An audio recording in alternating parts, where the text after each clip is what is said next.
স্বাগতম লিসনার বাংলা। আজ আমরা এমন একটি বই নিয়ে কথা বলতে যাচ্ছি যে বইটি আপনাকে শুধু অনুপ্রাণিত করবে না, বরং আপনার পুরো বছরটাকে নতুনভাবে গুছিয়ে নিতে সাহায্য করবে। নতুন বছরের শুরু মানেই নতুন আশা, নতুন স্বপ্ন আর নিজেকে নতুনভাবে গড়ে তোলার একটা সুযোগ। এই নতুন বছরে আপনার জীবনে যেন স্পষ্টতা আসে, আত্মবিশ্বাস বাড়ে আর প্রতিটা দিন আগের চেয়ে একটু ভালো হয়, এই কামনাই থাকুক। আজকের বইটির নাম হল ইয়োর বেস্ট ইয়ার এভার এবং এই বইটি লিখেছেন মাইকেল হায়াট। আমাদের জীবনে প্রায়ই এমন হয়, একটা নতুন বছর আসে, আমরা অনেক লক্ষ্য ঠিক করি, অনেক স্বপ্ন দেখি, কিন্তু কয়েক মাস যাওয়ার পরেই সেই সব পরিকল্পনা ধীরে ধীরে ভেঙে পড়ে। নতুন বছরের সেই প্রথম উত্তেজনা, নতুন শুরুর সেই শক্তি ধীরে ধীরে হারিয়ে যায়, আর আমরা আবার আগের মতোই রুটিনে আটকে পড়ি। এই বইটি ঠিক সেই জায়গাটাতেই আমাদের সাহায্য করে। এটি আমাদের শেখায় কেন আমরা বারবার একই জায়গায় আটকে যাই, কেন লক্ষ্য ঠিক করলেও তা পূরণ হয় না, এবং কিভাবে একটি বছরকে সত্যি আমাদের জীবনের সেরা বছরে পরিণত করা যায়। মাইকেল হায়াত খুব সহজ ভাষায় বোঝান, ভালো বছর মানে শুধু বেশি কাজ করা নয়। ভালো বছর মানে হল সঠিক লক্ষ্য বেছে নেওয়া, সঠিক সময় সঠিক সিদ্ধান্ত নেওয়া, আর নিজের শক্তি আর সীমাবদ্ধতাকে সঠিকভাবে বোঝা।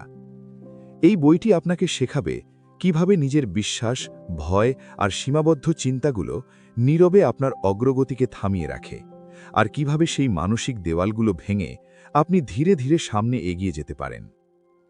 নতুন বছর মানে নিখুঁত হওয়ার চাপ নয়। নতুন বছর মানে হল একটু সচেতন হওয়া, একটু সাহসী হওয়া, আর প্রতিদিন ছোট ছোট ভালো সিদ্ধান্ত নেওয়া। এই ভিডিওতে আমরা ধাপে ধাপে বুঝব কিভাবে স্পষ্ট লক্ষ্য ঠিক করতে হয়, কিভাবে ফোকাস ধরে রাখতে হয়, এবং কিভাবে প্রতিদিনের ছোট পদক্ষেপ একটি বড় পরিবর্তনের দিকে নিয়ে যায়। আপনি যদি চান এই নতুন বছরটা শুধু ক্যালেন্ডারের আর একটা বছর না হয়ে আপনার জীবনের একটি অর্থপূর্ণ, শান্ত আর সফল বছরের শুরু হোক, তাহলে এই বইয়ের সারমর্ম আপনার জন্য খুবই গুরুত্বপূর্ণ। তাহলে চলুন এই নতুন বছরের শুরুতেই নিজের জন্য একটা শক্ত সিদ্ধান্ত নিই এবং ধীরে ধীরে শুরু করি ইয়োর বেস্ট ইয়ার এভার বইয়ের এই যাত্রা, যেখানে আমরা বুঝে নেব কিভাবে একটি বছর সত্যি আমাদের জীবন বদলে দিতে পারে। আমরা সবাই চাই আমাদের জীবন আরও ভালো হোক। আমরা চাই পরের বছরটা আলাদা হোক, আরও সফল হোক, আরও শান্তির হোক। কিন্তু সত্যি কথা বলতে কি, বেশিরভাগ বছরই আগের বছরের মতোই কেটে যায়। নতুন বছর শুরু হলে আমরা অনেক আশা করি, নতুন লক্ষ্য লিখি, নতুন পরিকল্পনা করি, কিন্তু কয়েক সপ্তাহ বা কয়েক মাসের মধ্যেই সবকিছু আগের মতো হয়ে যায়। এই বইয়ের প্রথম এবং সবচেয়ে গুরুত্বপূর্ণ শিক্ষা এখান থেকেই শুরু হয়। মাইকেল হায়াত বলেন, সমস্যা আমাদের ইচ্ছার মধ্যে নয়, সমস্যা আমাদের পদ্ধতির মধ্যে। আমরা ভাবি আরও বেশি ইচ্ছা থাকলেই সফল হব, আরও বেশি মোটিভেশন থাকলেই লক্ষ্য পূরণ হবে, কিন্তু বাস্তবে তা হয় না। কারণ ইচ্ছা ক্ষণস্থায়ী, মোটিভেশন আসে আবার চলে যায়, কিন্তু যদি পদ্ধতি ভুল হয় তাহলে যত ইচ্ছা থাকুক ফল পাওয়া যায় না। এই বই আমাদের প্রথমেই শেখায়, একটা ভালো বছর মানে শুধু ব্যস্ত থাকা নয়। একটা ভালো বছর মানে হল সচেতনভাবে বেছে নেওয়া, এই বছরে আমি কি চাই আর কি চাই না। আমাদের জীবনে সমস্যা হয় কারণ আমরা সবকিছু একসাথে করতে চাই। আমরা সব লক্ষ্য পূরণ করতে চাই, ফলে শেষ পর্যন্ত কিছুই ঠিকমতো হয় না। এই বই বলে, আপনার সেরা বছর তৈরি হবে তখনই যখন আপনি অল্প কিন্তু গুরুত্বপূর্ণ লক্ষ্য বেছে নেবেন। ভাবুন তো, যদি আপনি এক বছরে মাত্র ৩ থেকে ৫টি সবচেয়ে গুরুত্বপূর্ণ লক্ষ্য পূরণ করতে পারেন, তাহলে আপনার জীবন কতটা বদলে যেতে পারে। কিন্তু এখানে আমরা আরেকটি বড় সমস্যার মুখোমুখি হই, সেটা হলো আমাদের নিজের বিশ্বাস। আমাদের ভেতরে কিছু গোপন বিশ্বাস থাকে, যেমন আমি এটা পারব না, আমার দ্বারা সম্ভব নয়, আমার সময় নেই, আমার ভাগ্যে নেই। এই বিশ্বাসগুলো আমাদের অজান্তেই আমাদের সামনে এগোতে বাধা দেয়। মাইকেল হায়াত বলেন, আমরা আসলে ভবিষ্যৎ দ্বারা সীমাবদ্ধ নই, আমরা সীমাবদ্ধ আমাদের বিশ্বাস দ্বারা। যদি আপনি বিশ্বাস করেন আপনি পারবেন না, তাহলে আপনার মস্তিষ্ক সম্ভাবনার রাস্তা খুঁজবে না, সে শুধু ব্যর্থতার যুক্তি খুঁজবে। এই কারণেই বইয়ের শুরুতেই আমাদের শেখানো হয় নিজের সীমাবদ্ধ চিন্তাগুলো চেনা। একটু ভেবে দেখুন, আপনি কোন কাজটা করতে চান কিন্তু ভেতরে ভেতরে নিজেই নিজেকে থামিয়ে দিচ্ছেন। এই থামিয়ে দেওয়াটাই আপনার সবচেয়ে বড় বাধা। এই বই বলে আপনার বছর বদলানোর আগে আপনাকে নিজের চিন্তা বদলাতে হবে। ভালো বছর মানে শুধু আরও বেশি অর্জন নয়। ভালো বছর মানে হল কম অপরাধবোধ, কম চাপ, আরও স্পষ্ট দিক নির্দেশ। এই পার্টে আমরা এটা বুঝলাম যে আমাদের ব্যর্থতার কারণ আমাদের অলসতা নয়, আমাদের ভুল পদ্ধতি আর ভুল বিশ্বাস। এখানে আমরা এটা বুঝে নিলাম। এখন চলুন পরের অংশে যাই, যেখানে আমরা জানব কিভাবে সঠিক লক্ষ্য বেছে নিতে হয় যাতে এই বছরটা সত্যি আলাদা হয়। প্রথম অংশে আমরা বুঝেছিলাম সমস্যা আমাদের ইচ্ছার ঘাটতিতে নয়, সমস্যা আমাদের ভুল পদ্ধতি আর ভুল বিশ্বাসে। এখন এই অংশে আমরা আরও গভীরে যাব, কারণ শুধু বিশ্বাস বদলালেই হয় না, আমাদের লক্ষ্য ঠিক করার পদ্ধতিটাও বদলাতে হয়। আমরা বেশিরভাগ মানুষই লক্ষ্য ঠিক করি খুব অস্পষ্টভাবে। আমরা বলি, এই বছর ভালো করব, এই বছর সফল হব, এই বছর নিজেকে বদলাব। কিন্তু এই কথাগুলোর মধ্যে কোনো স্পষ্টতা নেই। আমাদের মস্তিষ্ক স্পষ্ট নির্দেশ ছাড়া কাজ করতে পারে না। সে জানতেই পারে না ভালো মানে ঠিক কি, সফল মানে কতটা, বদল মানে কোন দিকে। এই বই আমাদের শেখায় লক্ষ্য যত স্পষ্ট হবে, আপনার শক্তি তত কম নষ্ট হবে। ধরুন আপনি বললেন, আমি ফিট হতে চাই। এটা শুনতে ভালো লাগে, কিন্তু এর কোনো দিক নির্দেশ নেই। এর বদলে যদি আপনি বলেন, এই বছরের শেষের আগে আমি প্রতিদিন 30 মিনিট হাঁটব এবং নিজের ওজন 5 কেজি কমাবো। এখন আপনার মস্তিষ্ক বুঝতে পারে কি করতে হবে, কখন করতে হবে আর কিভাবে এগোতে হবে। মাইকেল হায়াট বলেন, স্পষ্ট লক্ষ্য মানে শুধু ভালো পরিকল্পনা নয়, স্পষ্ট লক্ষ্য মানে মানসিক স্বস্তি। কারণ তখন আপনি জানেন আপনি ঠিক পথে আছেন কিনা। এখন আসি আরেকটি গুরুত্বপূর্ণ সমস্যায়। আমরা প্রায়ই এমন লক্ষ্য বেছে নিই যা আসলে আমাদের নিজের নয়। সমাজ কি ভাববে, পরিবার কি চাইবে, অন্যরা কি করছে, এই সব দেখে আমরা লক্ষ্য ঠিক করি। ফলে কিছুদিন পরেই আমাদের ভেতরে চাপ তৈরি হয়, কারণ সেই লক্ষ্য আমাদের মন থেকে আসেনি।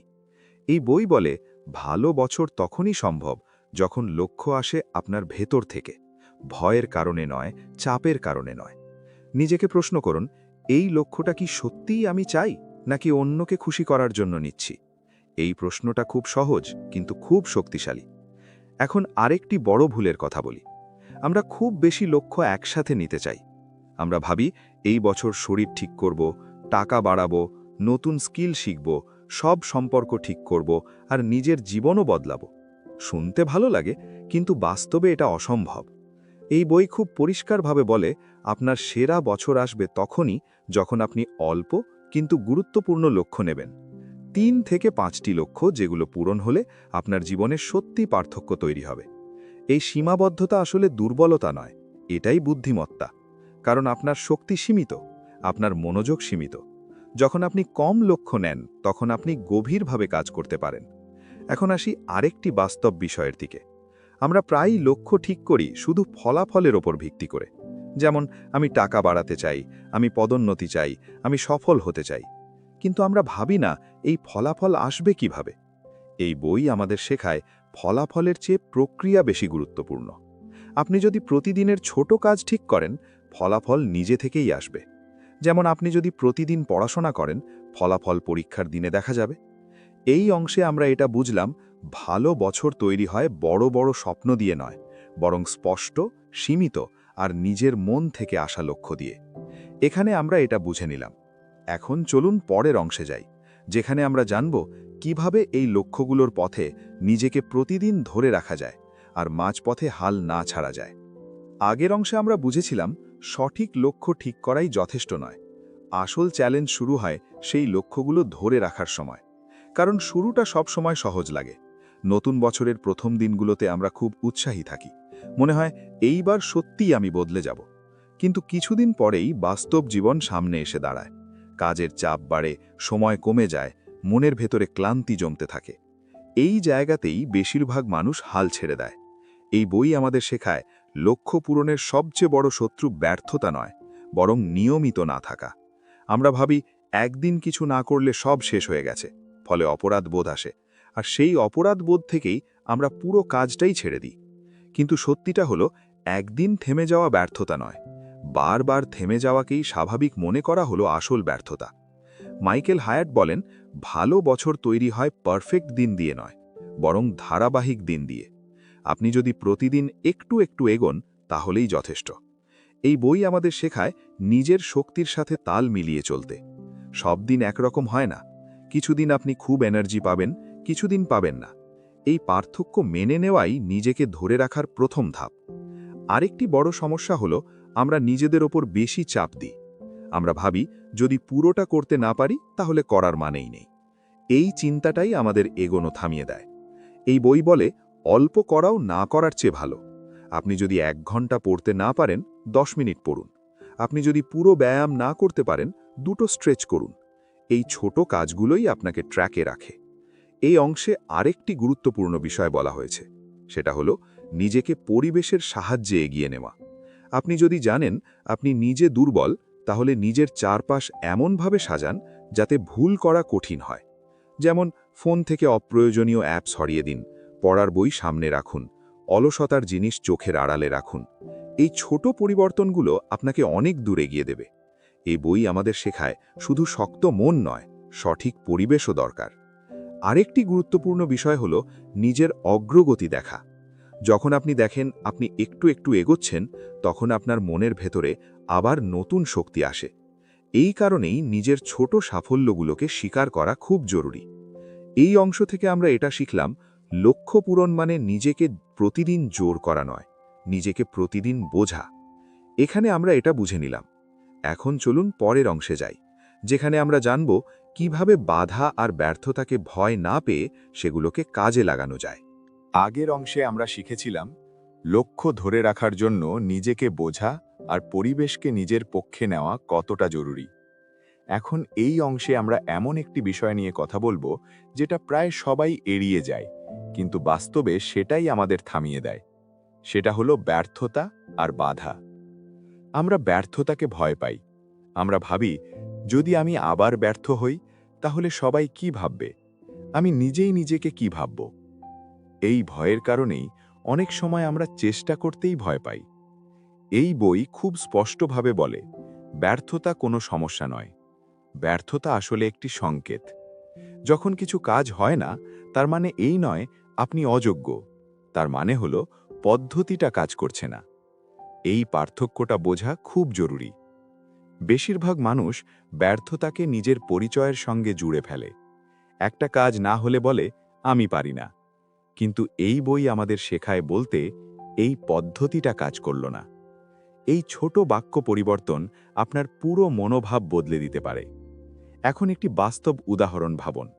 আপনি সিদ্ধান্ত নিলেন এই বছর প্রতিদিন সকালে উঠবেন।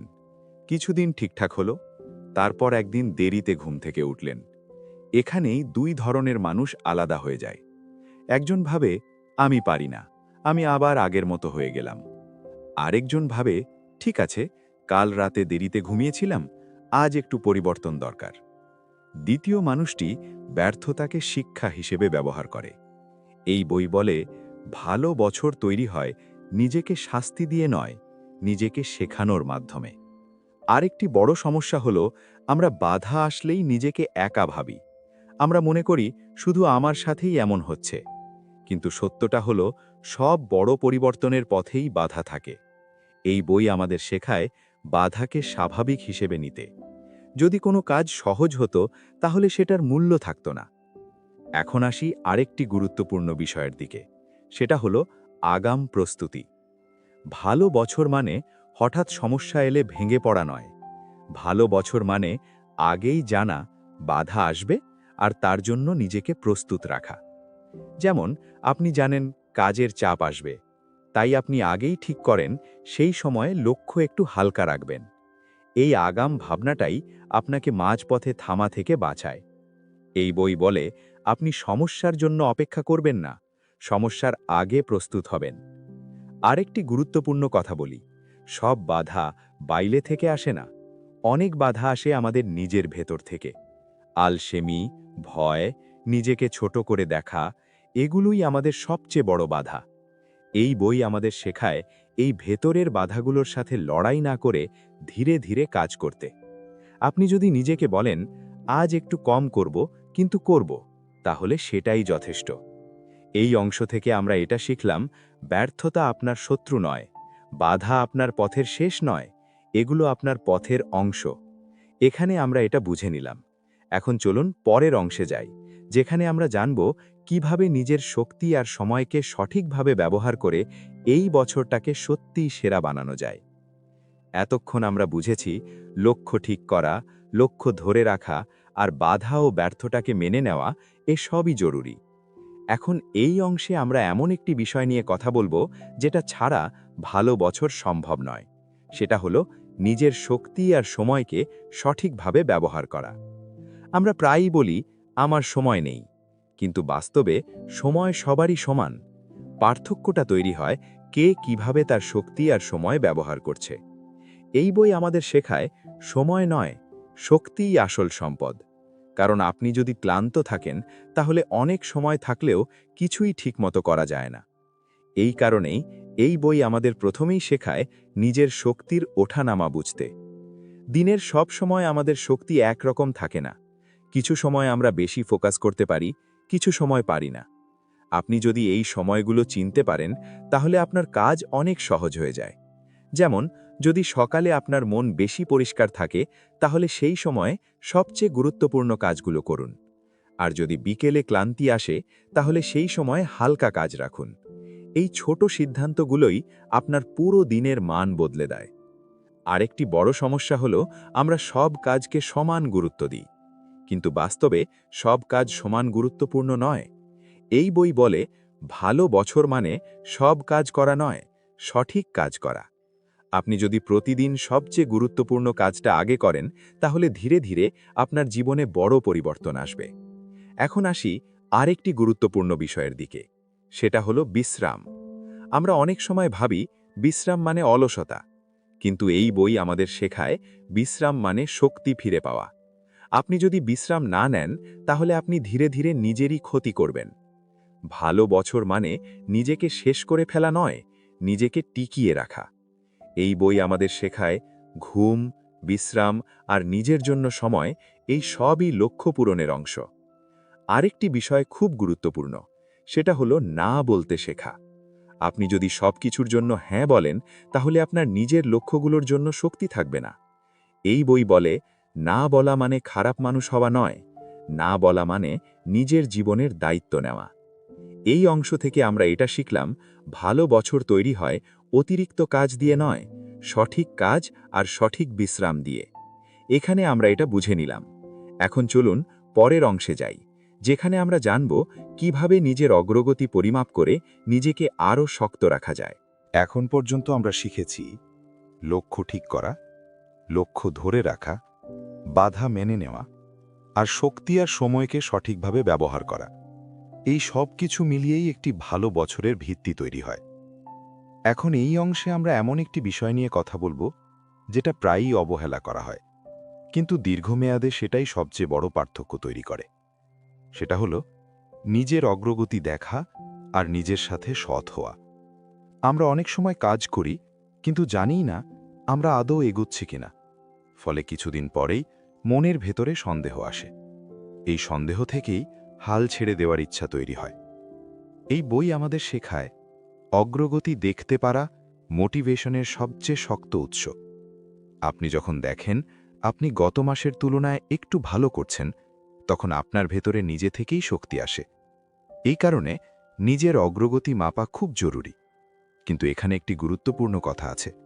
অগ্রগতি মানে শুধু বড় ফলাফল নয়। অগ্রগতি মানে আজ আপনি চেষ্টা করেছেন, আজ আপনি হাল ছাড়েননি, আজ আপনি একটু হলেও এগিয়েছেন।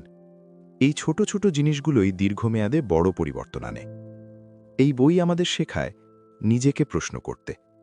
আজ আমি কি শিখলাম? আজ আমি কি ভালো করলাম? আজ আমি কোথায় আটকে গেলাম? এই প্রশ্নগুলো আপনাকে ধীরে ধীরে নিজের সঙ্গে সৎ করে তুলবে। আরেকটি বড় সমস্যা হলো, আমরা নিজেদের সাথে খুব কঠোর হই। আমরা ভাবি আরও ভালো করা উচিত ছিল, আরও বেশি করা উচিত ছিল। এই ভাবনাগুলো আমাদের শক্তি কমিয়ে দেয়। এই বই বলে নিজের সাথে কঠোর হওয়া নয়, নিজের সাথে সৎ হওয়াই জরুরি। আপনি যদি সৎভাবে বলেন, আজ আমি ক্লান্ত ছিলাম, আজ আমি পুরোটা পারিনি, তাহলে আপনি পরের দিন নিজেকে আরও ভালোভাবে গুছিয়ে নিতে পারবেন। এই বই আমাদের শেখায় নিজের অগ্রগতি নিয়মিত লিখে রাখতে। লিখে রাখলে আপনি নিজের পরিবর্তনটা দেখতে পাবেন, আর যা দেখা যায় তা ধরে রাখা সহজ হয়। আরেকটি গুরুত্বপূর্ণ বিষয় হল নিজের সাফল্যকে উদযাপন করা। আমরা প্রায়ই ভাবি এইটুকু তো কিছু না, কিন্তু এই বই বলে এইটুকুই সবকিছু, কারণ এই ছোট সাফল্যগুলোই আপনাকে পরের ধাপে নিয়ে যায়। এই অংশ থেকে আমরা এটা শিখলাম, ভালো বছর মানে নিজেকে তুলনা করা নয়, নিজেকে আগের নিজের চেয়ে একটু ভালো বানানো। এখানে আমরা এটা বুঝে নিলাম। এখন চলুন শেষ অংশের দিকে যাই, যেখানে আমরা সব কিছু একসাথে করে এই বছরটাকে সত্যিই আমাদের জীবনের সেরা বছরে রূপ দেওয়ার কথা বলবো। এতক্ষণ ধরে আমরা একসাথে এই বইয়ের পুরো যাত্রাটা পার করলাম। শুরু থেকে শেষ পর্যন্ত একটি বিষয়ই বারবার স্পষ্ট হয়েছে, আপনার সেরা বছর কোনো হঠাৎ ঘটে যাওয়া ঘটনা নয়। এটা তৈরি হয় সচেতন সিদ্ধান্ত আর ছোট ছোট পরিবর্তনের মাধ্যমে। আমরা দেখলাম, ভালো বছর মানে শুধু বড় লক্ষ্য ঠিক করা নয়, ভালো বছর মানে নিজের সীমাবদ্ধ বিশ্বাসগুলো চিনে নেওয়া, নিজের শক্তি আর দুর্বলতাকে মেনে নেওয়া, আর নিজের জীবনের দায়িত্ব নিজে নেওয়া। এই বই আমাদের শিখিয়েছে, ব্যর্থতা মানে শেষ নয়, বাধা মানে থেমে যাওয়ার সাইন নয়। এগুলো আসলে আমাদের শেখানোর জন্য আসে। আমরা বুঝেছি, নিজেকে প্রতিদিন নিখুঁত হতে হবে না, নিজেকে প্রতিদিন সৎ হতে হবে। যেদিন শক্তি কম থাকবে সেদিন কম কাজ করাও ঠিক আছে, যেদিন মন ভেঙে যাবে সেদিন একটু থামাও ঠিক আছে, কিন্তু নিজের লক্ষ্য থেকে পুরোপুরি সরে যাওয়া ঠিক নয়। এই বই আমাদের শেখায় নিজের জীবনের সাথে যুদ্ধ না করে নিজের জীবনের সাথে সহযোগিতা করতে। আপনি যদি আজ থেকে নিজেকে একটু ভালো বোঝেন, নিজের উপর অযথা রাগ না করেন, আর প্রতিদিন ছোট একটা ভালো সিদ্ধান্ত নেন, তাহলেই আপনি সঠিক পথে আছেন। এই বই আমাদের মনে করিয়ে দেয়, জীবন কোনো দৌড় নয়, জীবন একটি যাত্রা, আর এই যাত্রায় প্রতিটি দিন গুরুত্বপূর্ণ। আজ আপনি যদি এই ভিডিওটি শেষ পর্যন্ত শুনে থাকেন, তাহলে বুঝতে হবে আপনি সত্যিই নিজের জীবন বদলাতে চান। এই নতুন বছরে নিজের জন্য একটাই প্রতিশ্রুতি রাখুন, নিজের জীবনকে আর অবহেলা করবেন না। ছোট হোক বা বড়, নিজের লক্ষ্যকে গুরুত্ব দিন, কারণ আপনি যদি নিজেকে গুরুত্ব না দেন, তাহলে আর কেউ দেবে না। এই বই আমাদের শেখায়, আপনার সেরা বছর ভবিষ্যতে কোথাও লুকিয়ে নেই, এটা তৈরি হচ্ছে আজকের আপনার সিদ্ধান্তে। আপনি আজ কি ভাবছেন, আজ আপনি কি বেছে নিচ্ছেন, আজ আপনি কি করছেন, এই তিনটেই আপনার আগামী দিনের ভিত্তি। আপনি যদি ধীরে ধীরে এই শেখাগুলো বাস্তবে ব্যবহার করেন, তাহলে দেখবেন আপনার বছর বদলাতে শুরু করেছে। চাপ কমবে, স্পষ্টতা বাড়বে, আর নিজের উপর বিশ্বাস ফিরে আসবে। শেষে একটাই কথা, আপনি এই যাত্রায় একা নন। এই চ্যানেলে এমনই বইয়ের সারমর্ম সহজ ভাষায় বাস্তব জীবনে ব্যবহারযোগ্যভাবে নিয়মিত আনা হয়। আপনার যদি এই ভিডিওটি ভালো লেগে থাকে, তাহলে দয়া করে লিসনার বাংলাকে সাবস্ক্রাইব করুন এবং পাশে থাকা বেল আইকনটি চাপুন, যাতে নতুন নতুন ভিডিও সবার আগে আপনার কাছে পৌঁছায়। এই নতুন বছরটা আপনার জীবনে শান্তি আনুক, সাহস আনুক, আর আপনাকে ধীরে ধীরে আপনার সেরা রূপে পৌঁছে দিক। ধন্যবাদ শেষ পর্যন্ত শোনার জন্য। নিজের উপর বিশ্বাস রাখুন আর প্রতিদিন একটু একটু করে এগিয়ে যান।